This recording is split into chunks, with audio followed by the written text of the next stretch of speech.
പേവിഷബാധയേറ്റ് മരിച്ച 5 വയസ്സുകാരിയുടെ ശരീരത്തിലുണ്ടായിരുന്നത് ആഴത്തിലുള്ള മുറിവുകൾ എന്നതാണ് കോഴിക്കോട് മെഡിക്കൽ കോളേജിൽ നിന്നുള്ള വിവരം. കുട്ടിയുടെ തലയിൽ ആഴത്തിലുള്ള 4 മുറിവുകൾ ഉണ്ടായിരുന്നു.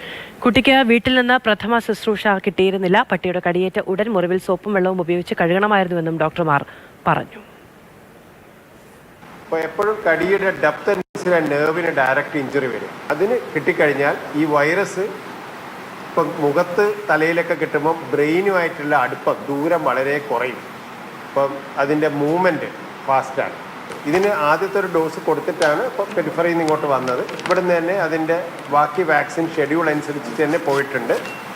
പക്ഷേ നമുക്ക് സങ്കടകരമായ അവസ്ഥ, ഈ ഒരു കൊച്ചിനെ നമുക്ക് രക്ഷപ്പെടുത്താൻ പറ്റിയില്ല. അതിൻ്റെ കാറ്റഗറി 3 നെർവ് എൻഡിങ്ങിൽ ഡയറക്റ്റ് ഫേസിൽ ഡീപ്പ് വൂണ്ടാണ് ഉള്ളത്. അപ്പോൾ അതിന് സാധ്യത വളരെ കൂടുതലാണ്. അപ്പോൾ എല്ലാവിധ ശാസ്ത്രീയമായിട്ട് കൊടുക്കേണ്ട എല്ലാവിധ ചികിത്സയും കൊടുത്തിട്ടുണ്ട്.